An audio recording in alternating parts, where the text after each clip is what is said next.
Então nós vamos abrir a palavra agora. O Evangelho de Cristo, conforme o relato de Mateus, capítulo 14, versos 22 a 33. Mateus 14, 22 a 33. Lido o texto, mantenha a sua Bíblia aberta comigo nesta passagem. Está escrito assim, Mateus 14, 22. Logo a seguir, compeliu Jesus os discípulos a embarcar e passar adiante dele para o outro lado, enquanto ele despedia as multidões. E despedidas as multidões, subiu ao monte a fim de orar sozinho. Em caindo a tarde, lá estava ele só. Entretanto, o barco já estava a muitos estádios da terra, açoitado pelas ondas, porque o vento era contrário. A quarta vigília da noite, foi Jesus ter com eles andando por sobre o mar. E os discípulos, ao verem-no andando sobre as águas, ficaram aterrados e exclamaram: é um fantasma! E tomados de medo gritaram.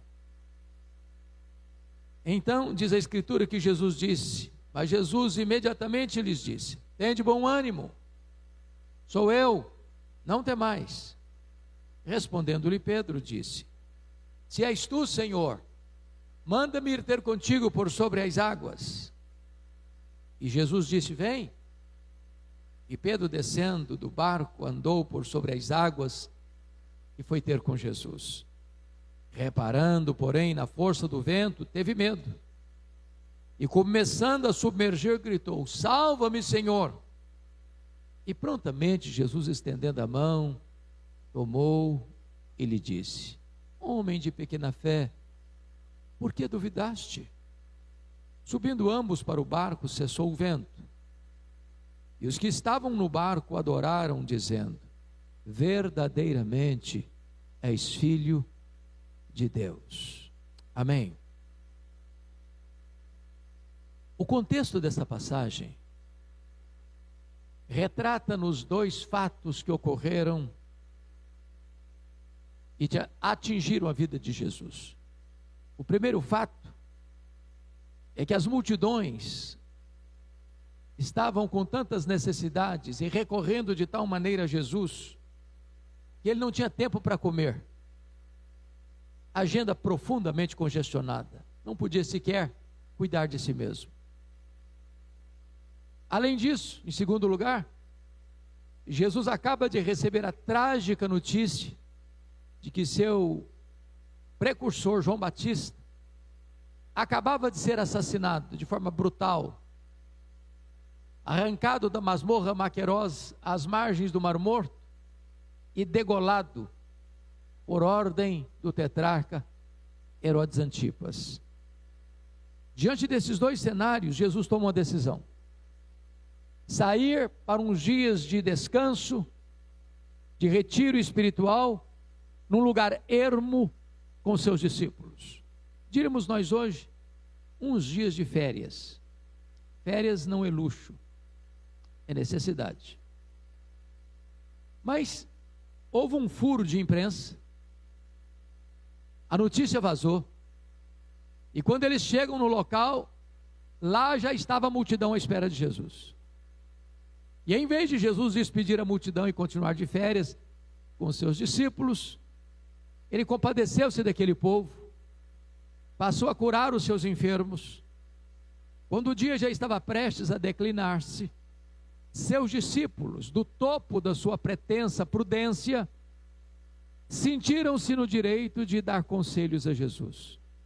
E eles chegaram para Jesus e disseram: mestre, esse lugar é ermo, aqui não tem supermercado, aqui não tem padaria, também não tem dinheiro para comprar comida para tanta gente.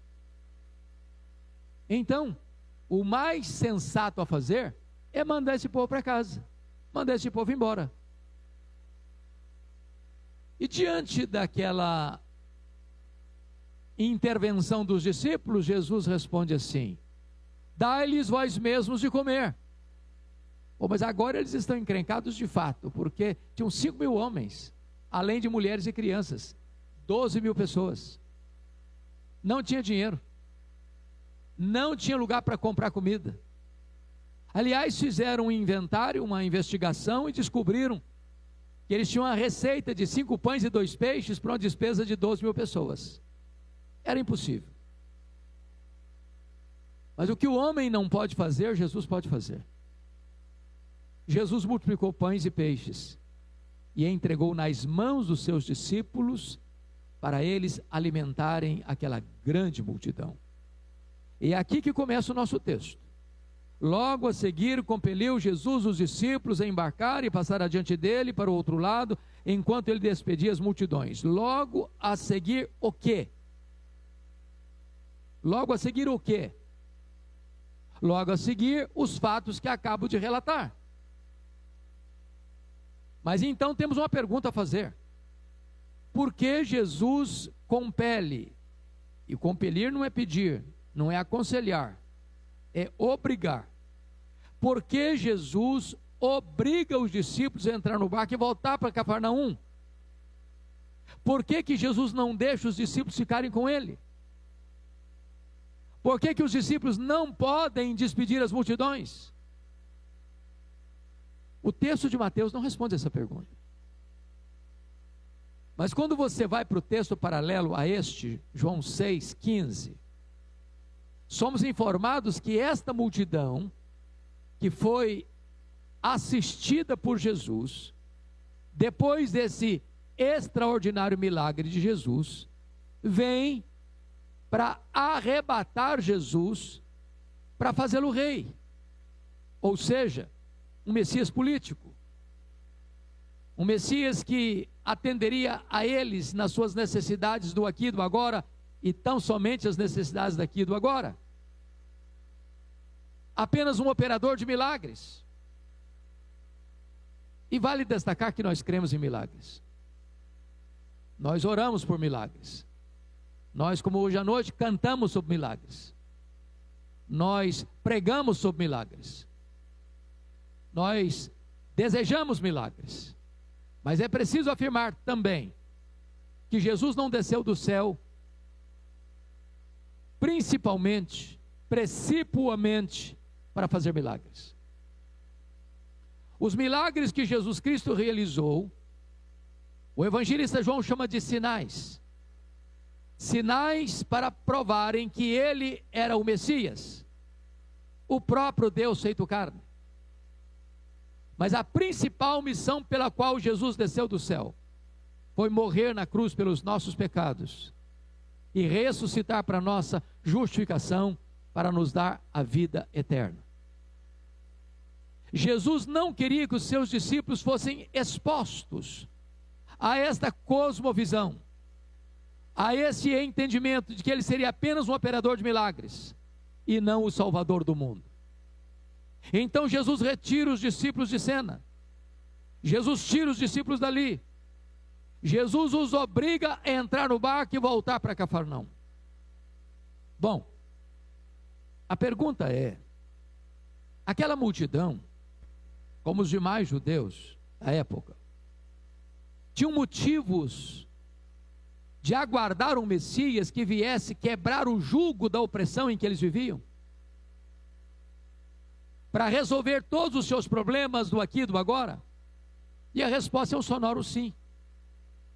Então, por favor, me acompanhe nessa brevíssima retrospectiva que farei, para mostrar que o povo de Israel, em grande parte da sua história, viveu debaixo de opressão de seus inimigos. Se não, vejamos. Gênesis capítulo 15, Deus disse para Abraão, o pai desta nação, de que a sua descendência seria numerosa, numa linguagem hiperbólica como as estrelas do céu, seria escrava em terra estrangeira por 400 anos. E diz a Bíblia que esta família desce ao Egito, a convite de Faraó, por intervenção de José. E na maior parte desse tempo viveu debaixo do chicote, da opressão, dos egípcios. Depois esse povo sai e perambula 40 anos pelo deserto, acossados pelos amalequitas, pelos edomitas, pelos amonitas, pelos moabitas durante 40 anos. Depois eles entram na terra prometida, mas segundo Josué 13:1, não conquistaram toda a terra, e os povos cananeus foram como espinhos em suas ilhargas, oprimidos por eles. Depois de um longo período de 330 anos, chamado período dos juízes, período de maior oscilação espiritual de Israel, e em grande parte desse tempo Israel viveu debaixo da opressão dos povos vizinhos, que roubavam suas lavouras, que confiscavam suas terras, que os deixavam em situação de precariedade. Então Israel pede um rei, estabelece-se a monarquia em Israel, e o primeiro rei de Israel, Saul, vai cair morto num campo de batalha, vencido pelos seus arqui-inimigos, os filisteus. Depois da morte de Salomão, em 931 a.C., por inabilidade política de seu filho e sucessor, Roboão, o reino de Israel é dividido, é rasgado. E das 12 tribos, 10 seguiram a liderança cismática de Jeroboão I, formando o reino do norte, Israel, cuja capital foi Samaria. Esse reino durou 209 anos, de 931 a 722. Esse reino teve 19 reis, 8 dinastias, nenhum desses reis andou com Deus. E esse reino do norte viveu debaixo da opressão de seus inimigos, na maioria do tempo. As duas tribos do sul sobreviveram um pouco mais. Mas, assim como em 722 a Síria levou o reino do norte para o exílio, em 586 a.C., a Babilônia cerca Jerusalém, destrói Jerusalém, incendeia o templo de Salomão e leva o povo para 40 anos de exílio e escravidão na Babilônia. A Babilônia caiu, Israel ficou debaixo do controle e domínio do Império Medo-Persa. O Império Persa caiu e Israel ficou sob o controle e domínio do Império Grego. Alexandre o Grande morre precocemente antes de completar 33 anos de idade. Israel ficou debaixo do controle e domínio dos Ptolomeus do Egito, dos Seleucidas da Síria. Em 63 a.C., Pompeu conquista aquele território, e agora Israel está debaixo do tacão cruel do Império Romano. Portanto, era plausível que esse povo esperasse um Messias que viesse quebrar o jugo estrangeiro, romper os seus grilhões. Mas Jesus afirmou para todos eles: o meu reino não é deste mundo, o meu reino não é político, o meu reino não é geográfico, o meu reino habita dentro de vocês que creram no Senhor Jesus Cristo. Então Jesus não queria que os seus discípulos fossem expostos a esta visão. Então Jesus ordena-os entrar no barco e atravessar para o outro lado, rumo a Cafarnaum.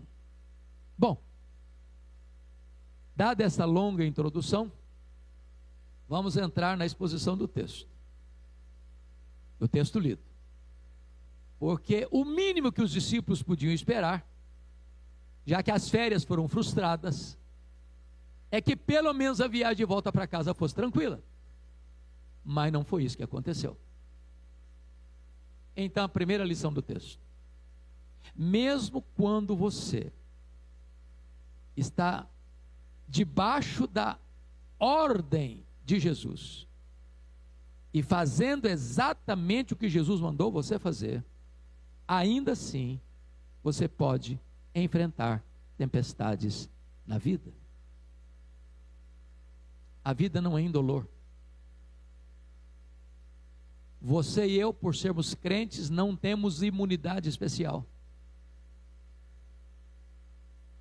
Tem tempestade, tem vento contrário, tem dor, tem aflição. No mundo tereis aflições, disse Jesus.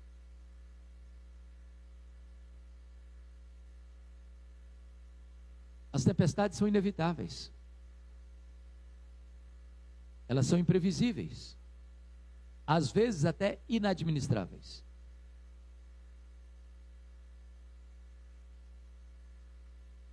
Quantas pessoas cheias do Espírito Santo estão agora, nesse momento, num CTI? Quantos missionários cheios do Espírito Santo, indo para o campo pregar o Evangelho, enfrentam uma colisão e o seu corpo é arrancado das ferragens?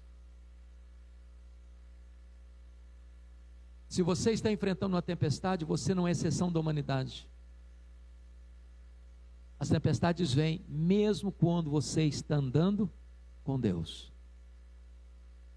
Segunda lição: Jesus sempre vem ao nosso encontro nas tempestades da nossa vida. Sempre vem. Agora notem, nem sempre no nosso tempo e do nosso jeito. É curioso que o texto nos informa que quando Jesus despede as multidões, primeiro despede os discípulos, depois despede as multidões, e então sozinho ele sobe para o monte para orar. Mas o texto paralelo de Marcos 6:48 nos informa que lá do monte Jesus via os discípulos em dificuldade. Agora notem, vocês todos sabem que esse mar da Galileia é um lago de águas doces, o maior reservatório de águas doces do Oriente Médio. Tem 21 quilômetros de comprimento por 14 de largura. Esse lago está cercado de montanhas, Golã e montanhas da Galileia. Esse lago está a 220 metros abaixo do nível do mar Mediterrâneo. Portanto, não há qualquer lugar do monte que você não tenha uma visão de todo o lago. Agora a pergunta é essa: quando os discípulos saíram, ainda era dia? Já são passadas 3 horas da madrugada e eles estão enfrentando problemas de ventos contrários e mar revolto. E a pergunta é esta: meu Deus, se do monte Jesus os via em dificuldade, por que Jesus não resolveu o problema imediatamente? Essa é uma pergunta que às vezes aperta o coração. Me permita fazer um diagnóstico só aqui. Quem nesse auditório já ora por uma causa há mais de 5 anos? Levanta a mão, por favor. Obrigado. Quantas vezes você já perguntou para Deus: até quando, Senhor? Por que a resposta não veio ainda? Por que está demorando? Porque às vezes nós queremos que Ele haja no nosso tempo e do nosso jeito. Às vezes nós nos assemelhamos a Naamã. Lembra do Naamã? O general sírio que foi a Israel para ser curado de uma lepra? Pastor Jackson, eu acho, quando eu olho o texto, a impressão que eu tenho é que o Naamã escreveu a liturgia do culto, a liturgia do culto da sua cura. Porque ele vem na expectativa de que Eliseu colocasse um tapete vermelho para ele. Que Eliseu impusesse as mãos sobre ele, fizesse um ritual bem emocionante. E diz a Bíblia que quando ele chega, Eliseu nem sequer sai de dentro da casa.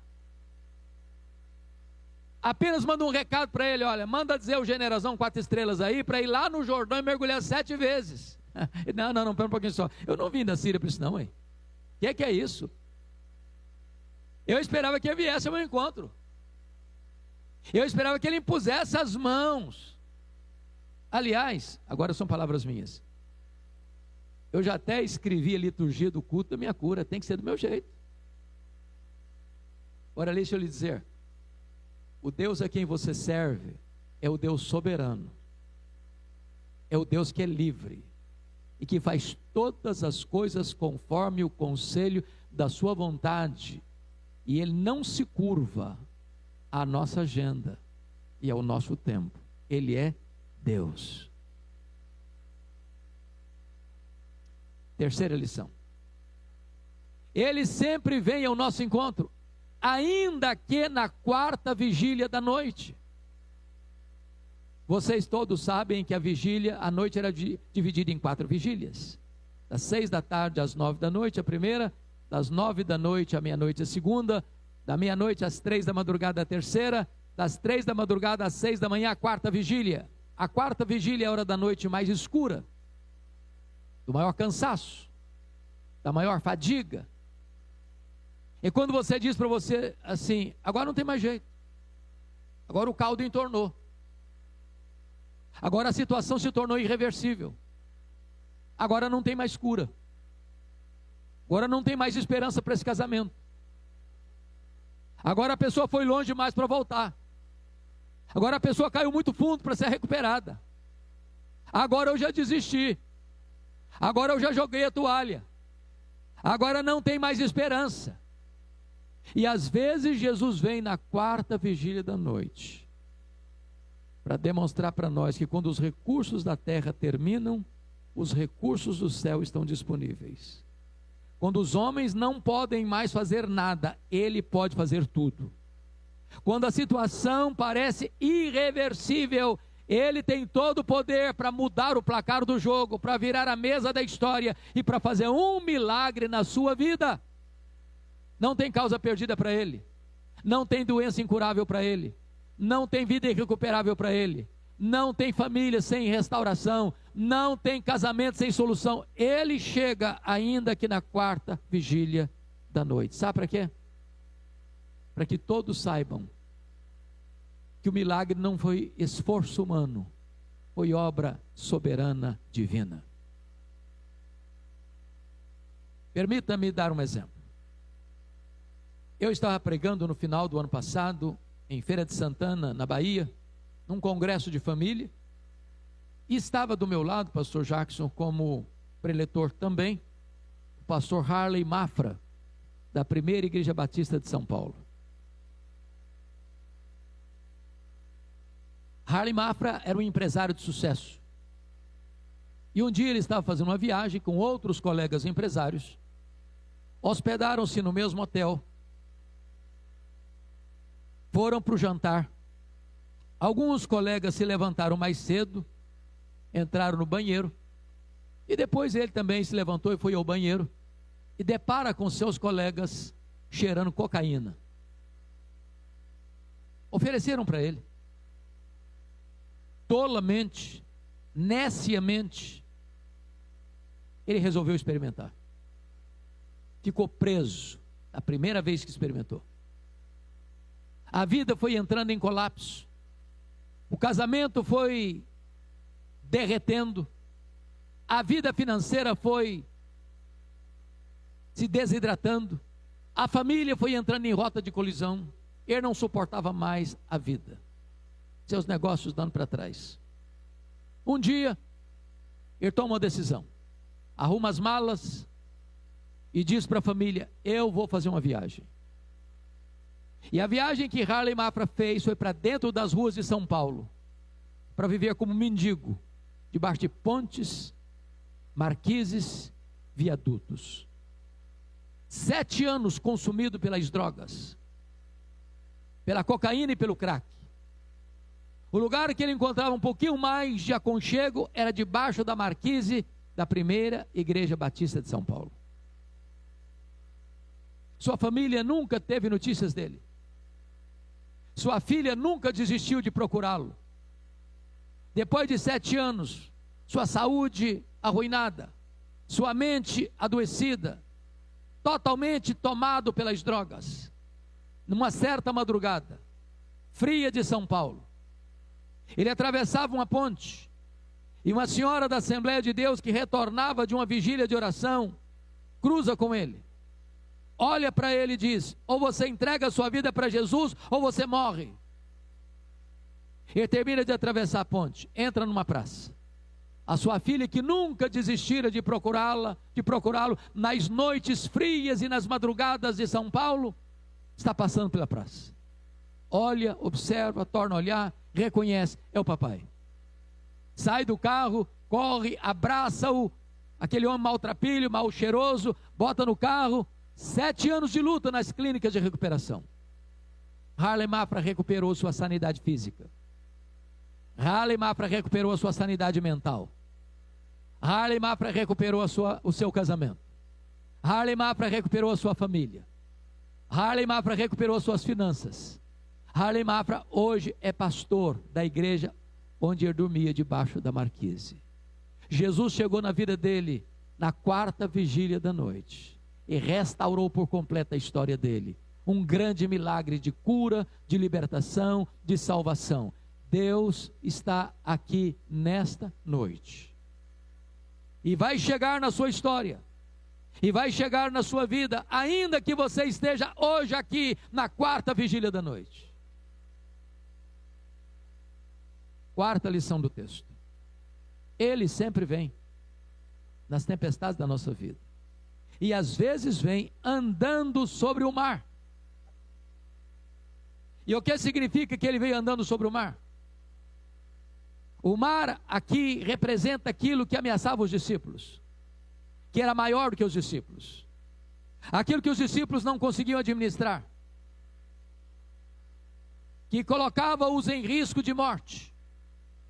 E quando Jesus vem, não de maneira convencional, num bote, num barco, mas andando sobre as águas, Jesus está dizendo o seguinte, para eles e para nós aqui hoje: aquilo que ameaça você, aquilo que intimida você, aquilo que é maior do que você, aquilo que coloca você diante de risco de morte, está literalmente debaixo dos pés do Senhor Jesus. Os nossos problemas são maiores do que nós, mas Jesus é maior que os nossos problemas. Os nossos problemas nos desafiam e nós não sabemos às vezes como resolvê-los, mas Jesus chega pisando exatamente sobre aquilo que nos ameaça, nos intimida e conspira contra nós. Ele está hoje aqui, chegando na história da sua vida. 5ª lição do texto. Ele sempre vem. E às vezes ele vem para trazer luz e esclarecimento para as mentes confusas.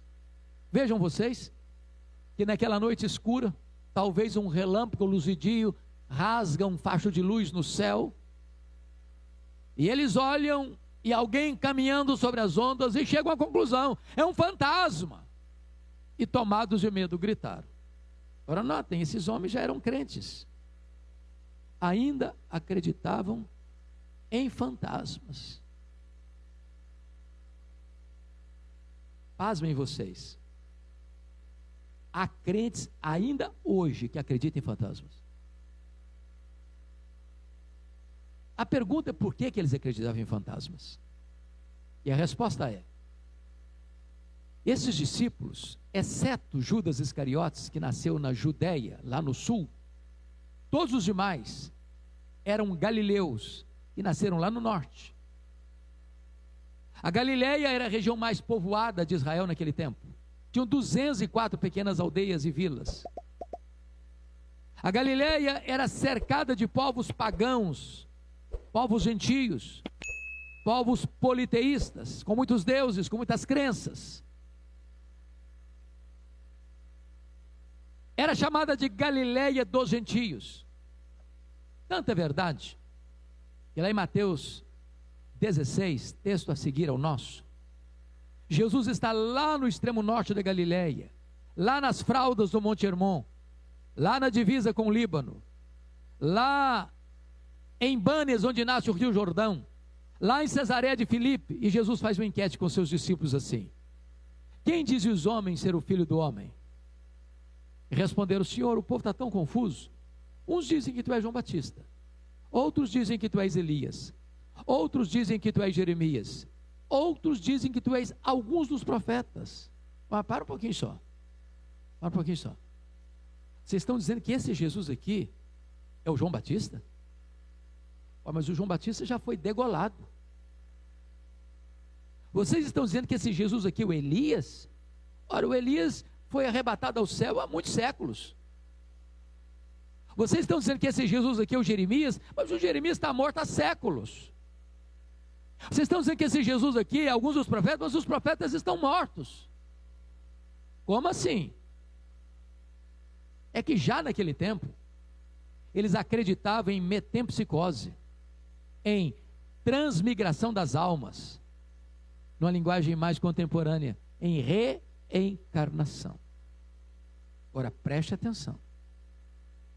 Quando a teologia está errada, quando a teologia é falsa, o que ela consegue produzir é medo, é pânico, é desespero, é confusão. O que traz luz, o que traz paz, o que traz segurança, o que traz salvação é a verdade, é o Evangelho de Jesus Cristo. Jesus diz: conhecereis a verdade, e a verdade vos libertará. Jesus vem para trazer luz, compreensão, discernimento e esclarecimento para as mentes confusas. Sexta lição: Jesus sempre vem, e Ele vem para acalmar os corações inquietos. Os discípulos estão confusos e tomados de medo, e Jesus vem a eles e diz o seguinte: tende bom ânimo, sou eu, não tenham medo. Irmãos, todos nós temos medo, todos nós.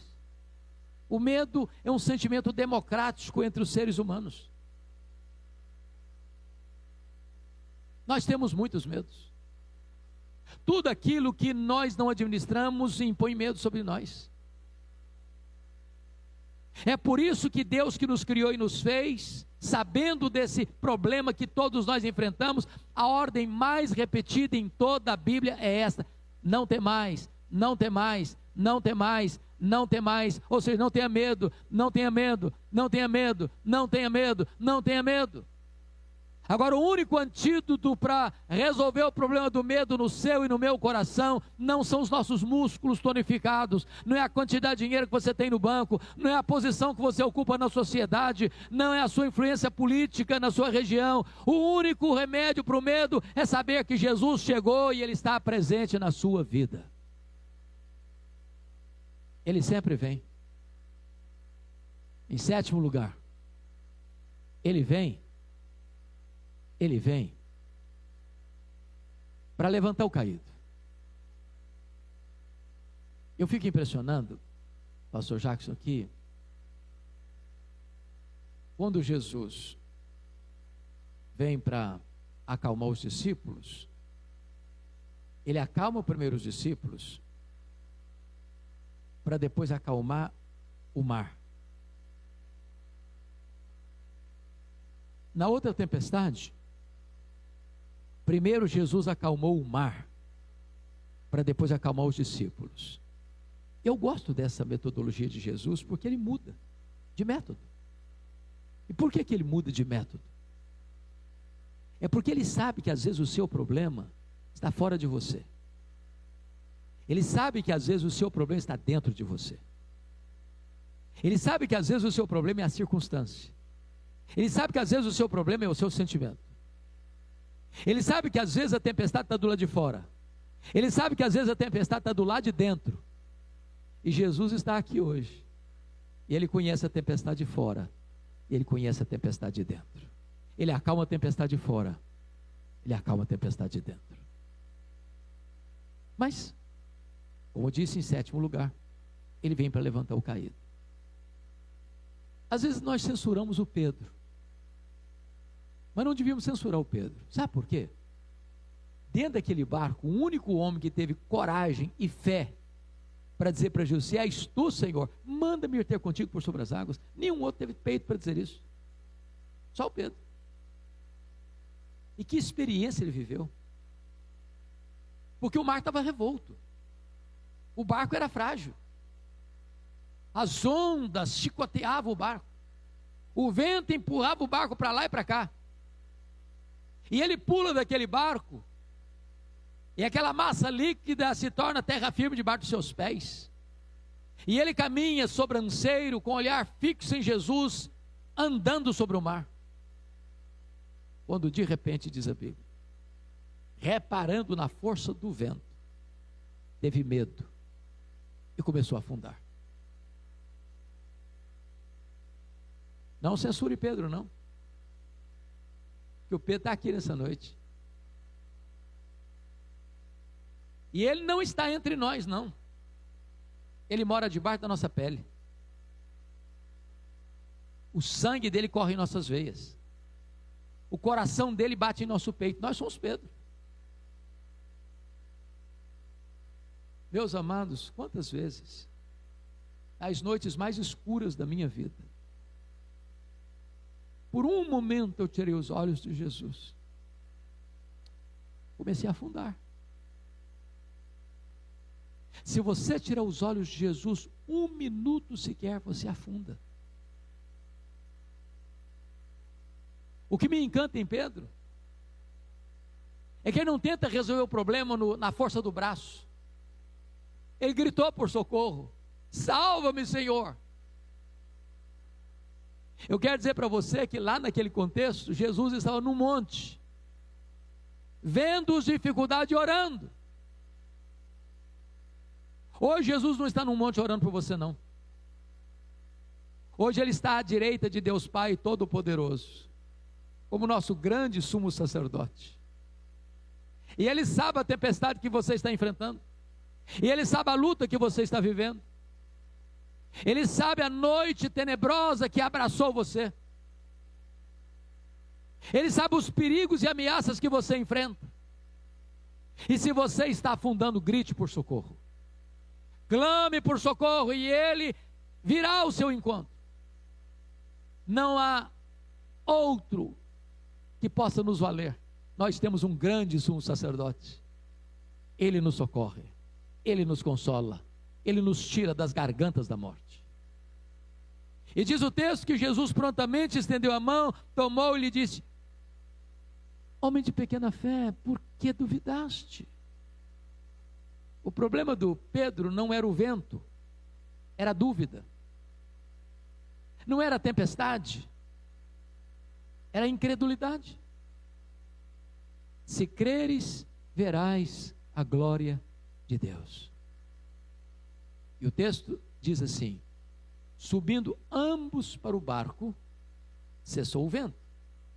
E Jesus não só acalma você, Ele acalma também a tempestade que está assolando você. Ele não só derrama paz sobre a sua alma, Ele resolve o seu problema. E Ele está aqui hoje para levar você em paz para casa e para dar vitória às lutas que você está enfrentando na sua casa.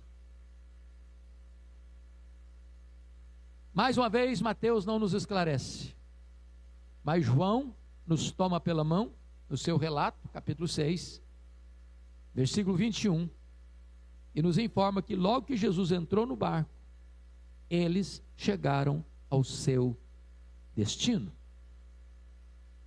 E eu quero dizer para você nesta noite que você e eu também chegaremos ao nosso destino. E eu não estou falando de um porto, eu não estou falando de um cais. Nós chegaremos às praias áureas da eternidade, nós chegaremos na nossa pátria celestial, nós chegaremos na Nova Jerusalém, nós chegaremos no lugar de bem-aventurança eterna, nós chegaremos no céu de glória. O Salmo 84 diz que nós vamos indo de força em força, e cada um de nós comparecerá diante de Deus em Sião, ninguém vai ficar para trás. O Salmo 73 diz que o Senhor nos toma pela sua mão direita, nos guia com o seu conselho eterno e nos recebe na glória, louvado seja Deus. Apocalipse capítulo 9 diz que quando o poço do grande abismo, o poço do abismo for aberto, vai sair de dentro desse poço uma nuvem de gafanhotos, e são demônios, a ponto de escurecer o sol. E esses gafanhotos que são demônios, têm cabeça de cavalo, têm rosto de homem, têm cabelo de mulher, têm dentes de leão, têm couraças de ferro, e pica os homens com tamanha dor como escorpião. E o que significa isso? Cabeça de cavalo é que naquela época o cavalo era a maior máquina de guerra que se conhecia. Uns confiam em carros, outros em cavalos, mas nós nos gloriaremos em o nome do Senhor. Rosto de homem significa que esses espíritos malignos têm inteligência, são articulados. Cabelo de mulher reporta os cultos pagãos, onde as mulheres soltavam os cabelos em danças alucinadas, sensualidade. Dente de leão, destruição. Couraças de ferro, esses demônios não podem ser vencidos com armas convencionais. Precisamos de armas espirituais, poderosas em Deus, para destruir fortalezas e anular sofismas. Mordendo, picando como escorpião, significa infligindo aos homens um terrível sofrimento. Agora notem, gafanhoto não ataca gente, gafanhoto ataca plantação. Esses gafanhotos são escorpiões, e eles vão impor aos homens um sofrimento terrível. Nós vivemos numa sociedade angustiada, nós vivemos numa sociedade desesperada, nós vivemos numa sociedade que não encontra paz, corre atrás das drogas, corre atrás das coisas mais loucas da vida, porque elas estão atormentadas. Agora preste atenção numa coisa, esses gafanhotos vão atormentar os homens, exceto aqueles que têm o selo de Deus sobre a sua vida. No dia que você creu no Senhor Jesus Cristo, você foi selado com o Espírito Santo da promessa. Você foi carimbado como propriedade exclusiva de Deus. E você que foi selado com o Espírito Santo da promessa, os demônios não têm autorização para atormentar você. Você está protegido, você está guardado, você está nos braços do divino pastor, e os demônios não podem infligir a você esse sofrimento. Apocalipse capítulo 13 diz que todos os povos e todas as nações da terra vão adorar o anticristo. Todos os povos e nações vão adorar o anticristo, exceto aqueles que têm o seu nome escrito no livro da vida do Cordeiro. Em outras palavras, meus irmãos, nenhuma das ovelhas de Jesus vai adorar ao anticristo. Todos aqueles que foram salvos pela graça e que são hoje ovelhas de Jesus Cristo, que têm o seu nome escrito no livro da vida, nenhum deles vai adorar o anticristo. Jesus não vai perder nenhuma das suas ovelhas, nenhum dos seus filhos para o anticristo. Nós estamos salvos e seguros, e dos braços de Jesus ninguém pode nos arrancar. Nós chegaremos salvos e seguros ao nosso destino. Bendito seja Deus. Mas eu quero terminar levando vocês ao último versículo do texto, versículo 33. E esse versículo enseja-nos a mais recorrente pergunta da filosofia e da teologia. E a pergunta é esta: se Deus nos ama, por que sofremos? Parece paradoxal, às vezes até contraditório. Se Ele nos ama, por que sofremos? Não seria muito mais fácil uma navegação sem tempestade? Sem vento contrário? Não seria muito mais confortável um voo de cruzeiro sem turbulência? Por que sofremos? E o verso 33 responde. Está escrito que logo que eles subiram para o barco, seus discípulos o adoraram.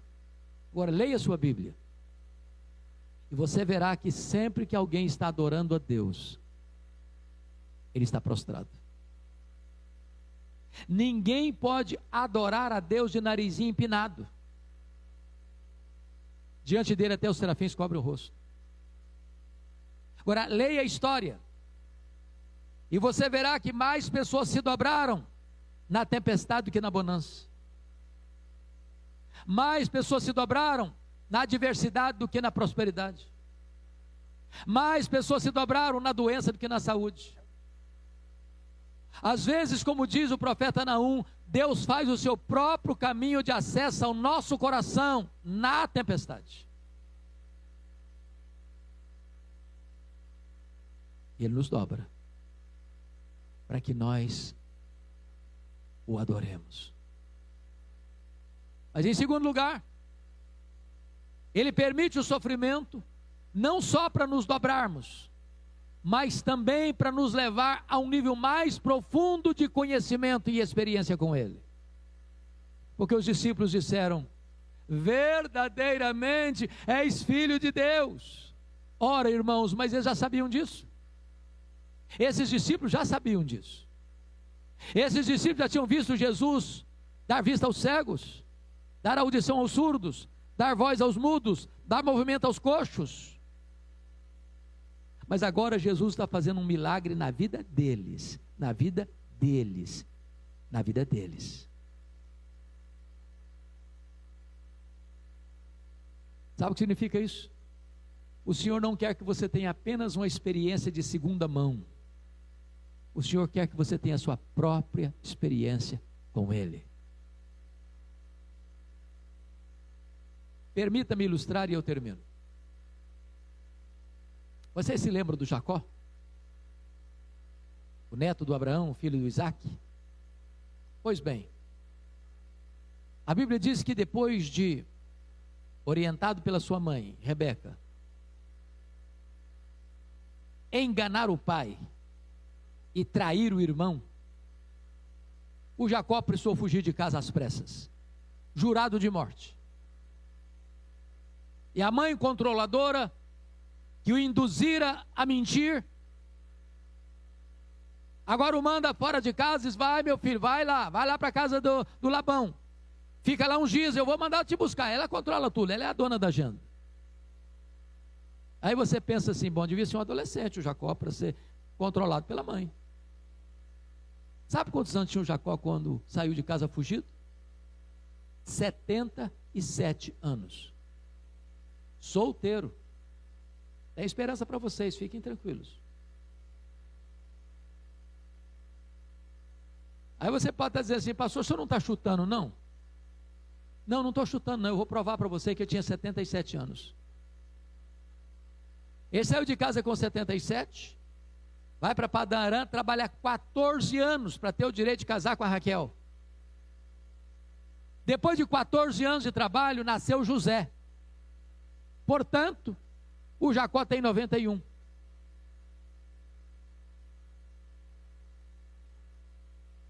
(77 com 14). O José tem 1, ele tem 91. Ele queria ir embora, o sogrão não deixou. Ele era escravo do sogro.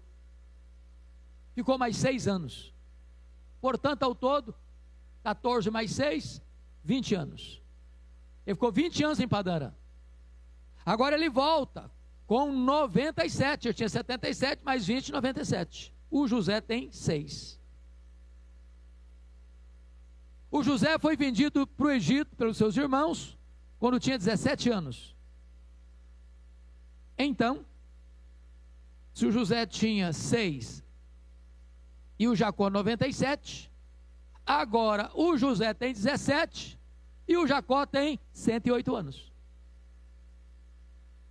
José ficou lá 22 anos no Egito, 13 anos no perrengue, 7 anos de fartura, 2 anos de escassez, ao todo 22 anos.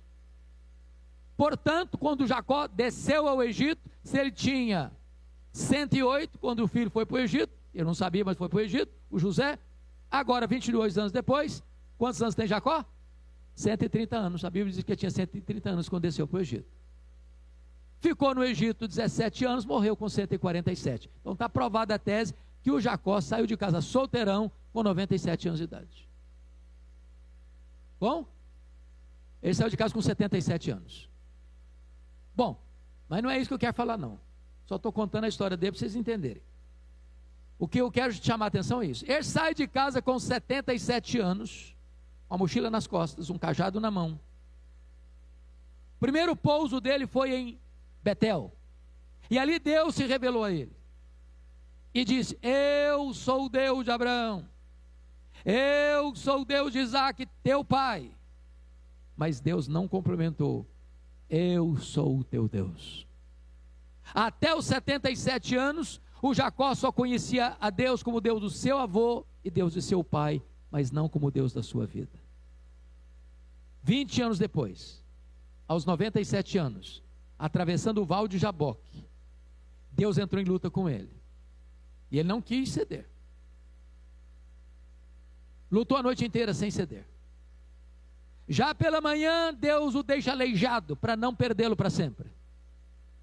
E agora é Jacó que se agarra ao Senhor e diz: eu não te deixarei se tu não me abençoares. De que bênção ele está falando? Dinheiro não é porque já era rico.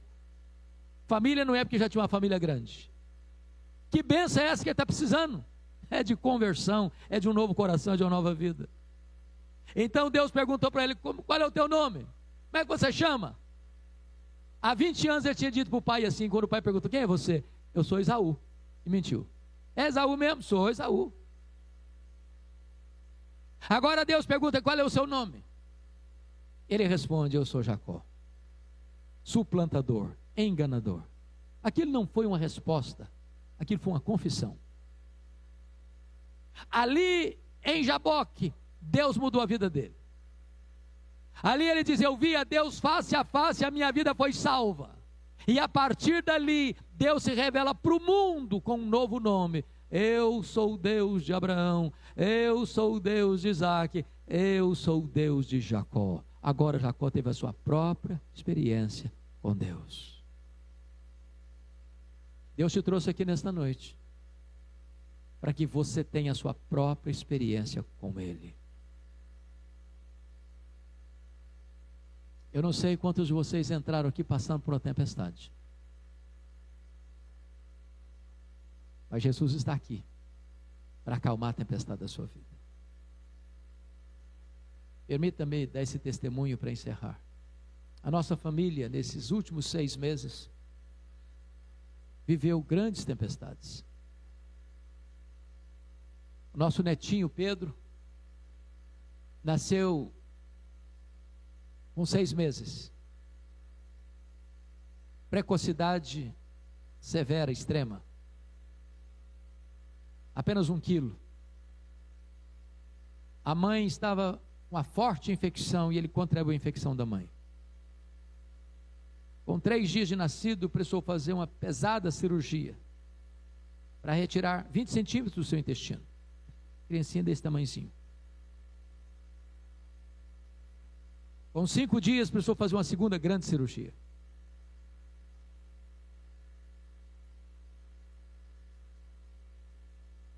Durante 2 vezes, ele ficou mais de 50 horas sem fazer xixi.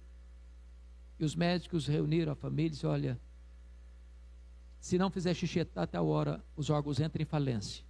Não tem o que fazer. Algumas vezes chamaram a nós, a família, e disseram: olha, se vocês acreditam em Deus, orem, porque não tem mais o que fazer. Madrugadas de lágrimas, de choro, de luta. Numa dessas vezes que os médicos chamaram a família, dizendo que não tem mais o que fazer, a minha nora, em lágrimas, disse para o médico: eu gostaria tanto de pegar o meu bebê no colo, eu não consegui pegar o meu bebê no colo, desde que ele nasceu, foi para o CTI. O médico disse para ela: não faça isso, ele está partindo, ele está morrendo, você vai ficar com trauma do seu bebê morrer nos seus braços. Chega um médico mais experiente e disse para ela: bota o seu bebê no colo. Colo de mãe é vida. E as taxas que estavam totalmente confusas e descontroladas, sinalizando o final da vida dele, quando a mamãe pegou o bebê no colo, as taxas começaram a resolver na hora, e foram mudando, e o menino foi ressuscitando nos braços da mãe.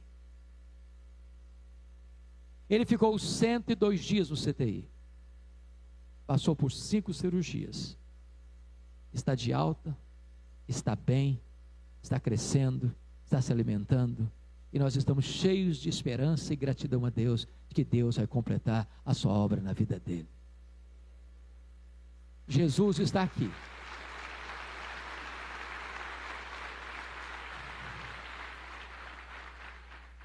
As tempestades não vêm para nos destruir, as tempestades vêm para nos tonificar as musculaturas da alma, para nos colocar mais perto de Jesus.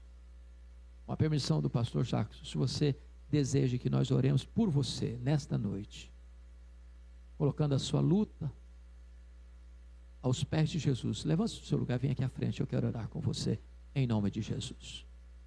Pode vir, em nome de Jesus.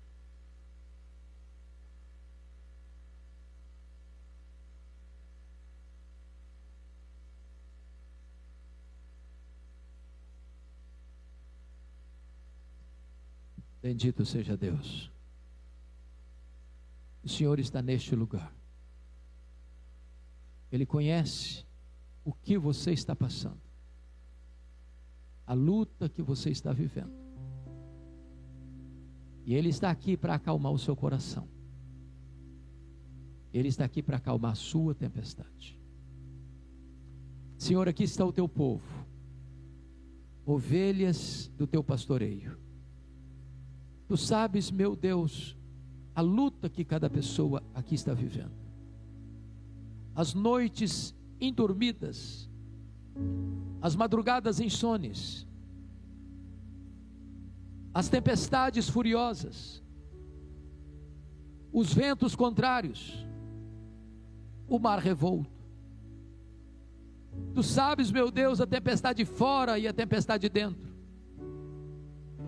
Tu conheces aquelas lágrimas, testemunhadas apenas pelo travesseiro. Ah, Senhor, às vezes na nossa vida já chegou a 4ª vigília da noite. Achamos que não tem mais jeito, que não tem mais saída para nós, mas Tu és o Deus Todo-Poderoso, para quem não tem problema insolúvel, não tem causa perdida, não tem vida irrecuperável, não tem pecado que o Senhor não perdoe em havendo arrependimento. Então venha ao nosso encontro nesta noite, acalma o nosso coração, acalma a tempestade que nos assola. Todos estamos aqui, Deus, a caminho da glória, e nós estamos na certeza de que Tu estás no nosso barco, e nós chegaremos salvos e seguros no nosso destino. Alegra o coração que está triste, consola o coração que está angustiado, derrama sobre nós o bálsamo do Teu refrigério, tira as vestes de tristeza e cobre-nos com vestes de louvor. Glorifica o Teu nome nesta noite, Senhor, e nós Te daremos toda a honra e todo o louvor agora e para sempre. Bendito é o Teu nome, em nome de Jesus. Aleluia, amém.